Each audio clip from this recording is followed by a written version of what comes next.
how did you feel at that point when you were heading into Skyfall? Because it sounds like you had a little bit of a time break. You have demigod Hugh Jackman giving you a different confidence boost. You're like going in with Sam Mendes and Judi Dench into Skyfall. It's like the bar's been kicked up.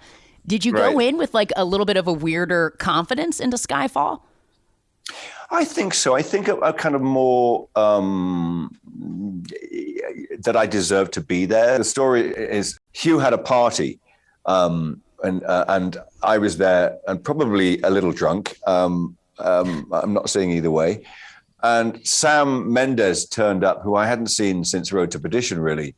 And I was like, "Oh my God, Sam, it's so nice to see you." And I just sort of was sitting, chatting to him around Hugh's kitchen table, and I just had this like, "Oh, would you direct the next movie?" And it's not my job to offer him. I mean, really, it's not my place to offer him the job. But I was, like I said, I'd had a few drinks.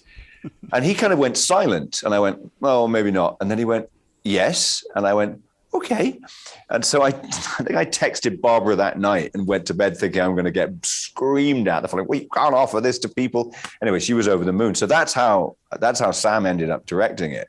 I think that empowered me. Sam was coming in. It was like having someone I'd worked with before, someone as skilled as him. And we had a great idea. I mean, the idea was the end of Judy, and add Javier Bardem into the mix. And, we're kind of, we were up and running. That scene with Javier Bardem, which becomes strangely and incredibly disturbingly homoerotic, because he's about to kill you. That's which way you look at it, I suppose. But yes, I found it delightful. But, some might say a meet cute. Exactly. Yeah. Some might say a meet cute.